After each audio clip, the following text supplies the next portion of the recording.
A reading from Mark chapter 13, verses 1 through 8. Jesus was leaving the temple.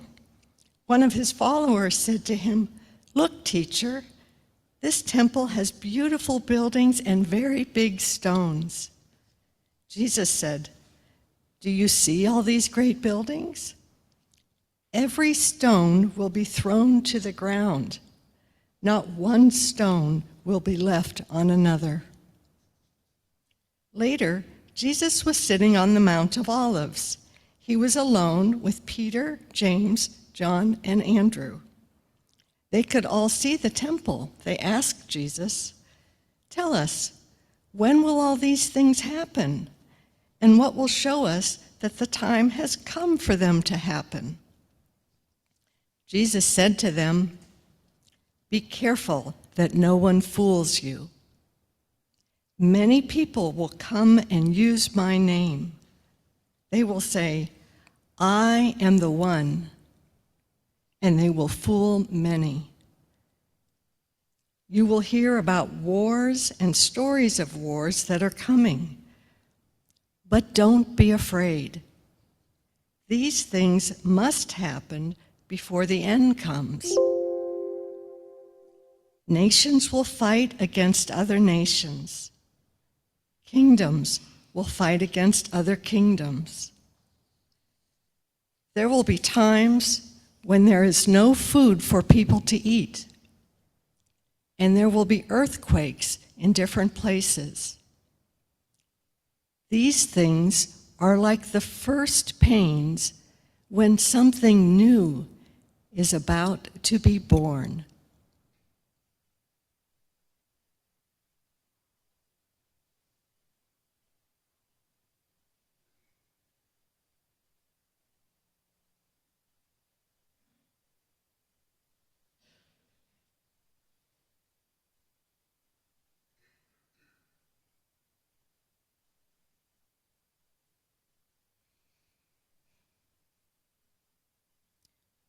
When I chose this passage to preach on several weeks ago, I thought, great, it's interesting, it's provocative, it comes right after last week's passage.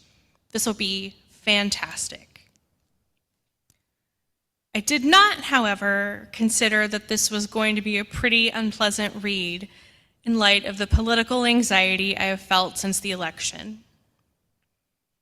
Last Monday, as I sat at my desk to begin preparing this message, I pulled up the scripture, read over it, and then let out a long, exhausted sigh.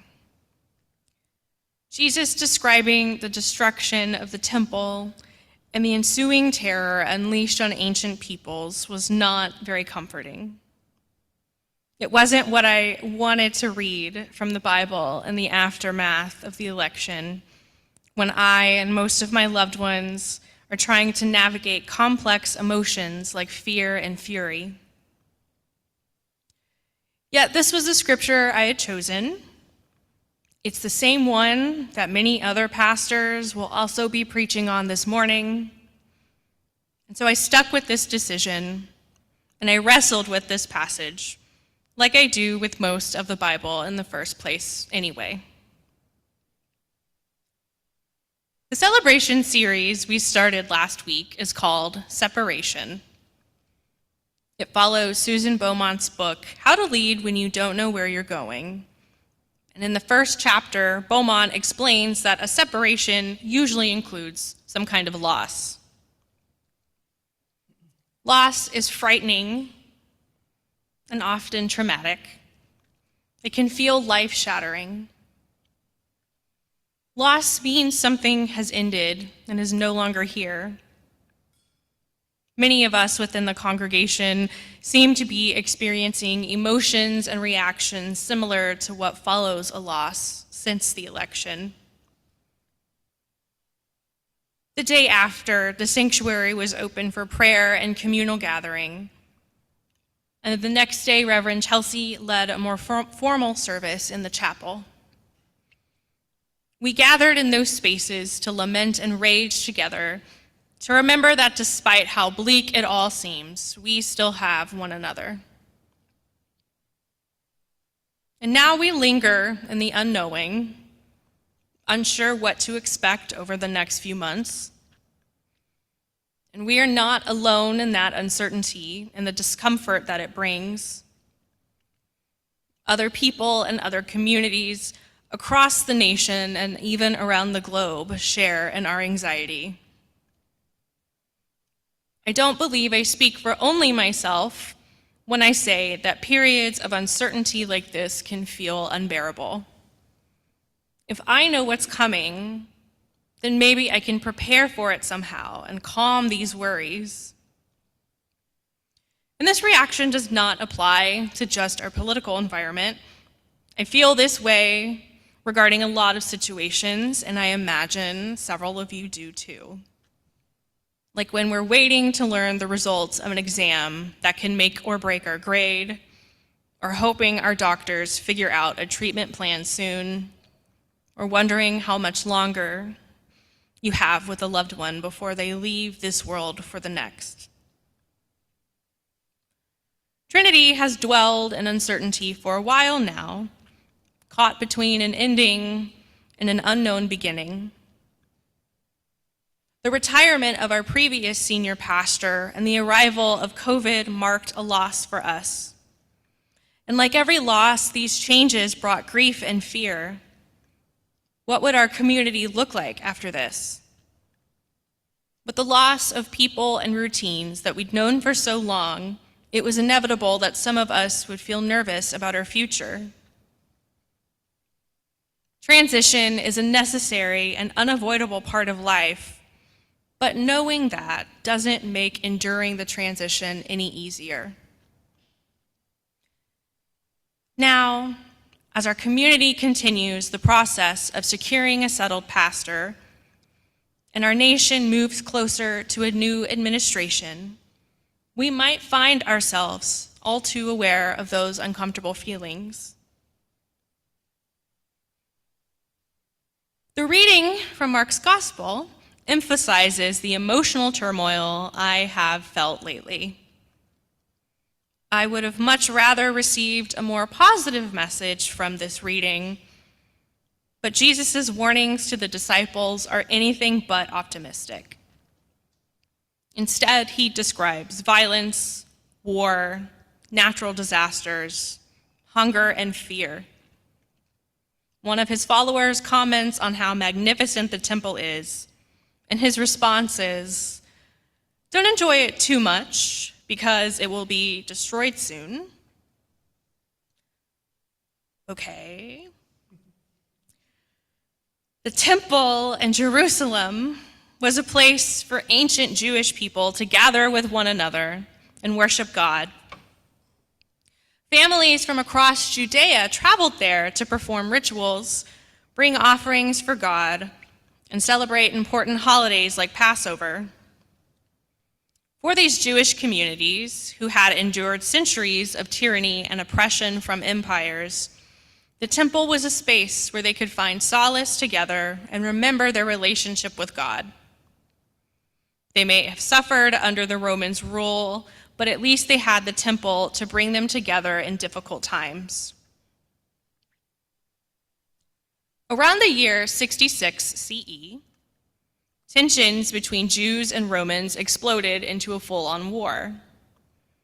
This war lasted about 8 years and devastated Jewish populations across Judea. In the year 70 CE, the Romans destroyed the entire city of Jerusalem, including the temple, just like Jesus described. My opinion is that the book of Mark was written around this time when Jerusalem and the temple were destroyed. So if this dating is correct, Mark's readers would not have been surprised by Jesus' prediction about the temple. They would have been quite familiar with the violence and the chaos that Jesus discusses in this passage because they would have lived through it themselves. For them, Jesus wasn't predicting some far-off catastrophe. He was talking about their world at that time. The temple represented an old way of life: solidarity, stability, and comfort.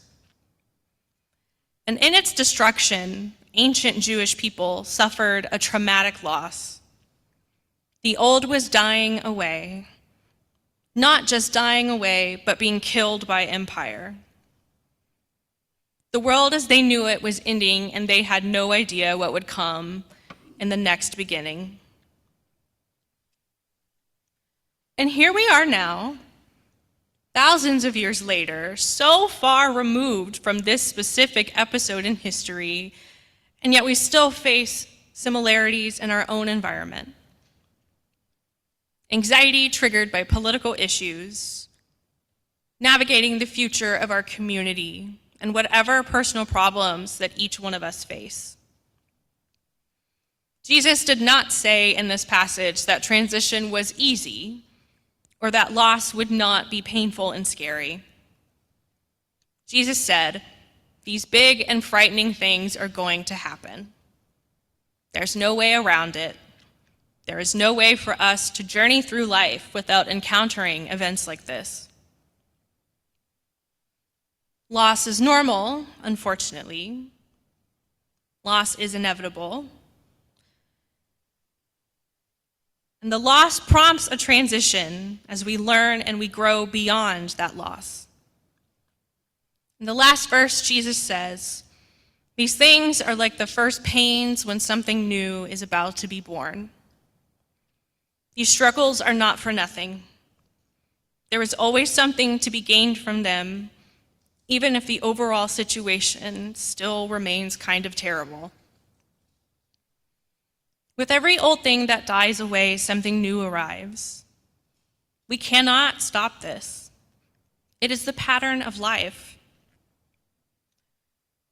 So what are we to do if we cannot opt out of this process? We rely on each other. We depend on our communities, our loved ones, and our neighbors. We remain resilient no matter what threatens us. Our strength to endure this kind of chaos comes from the relationships that we have with one another. These times are unsettling, and this work is daunting, but we cannot escape what needs to be done. And even though this work is heavy, it is lighter when we carry it together. So what does our future as a congregation look like? As a nation? We don't have clear answers for these questions just yet. We still have a lot of road left to travel in this period of uncertainty. And some of us may still be reeling from loss. I don't yet know what is up ahead for any of us, but what I do know is that we will not survive without each other. We need one another.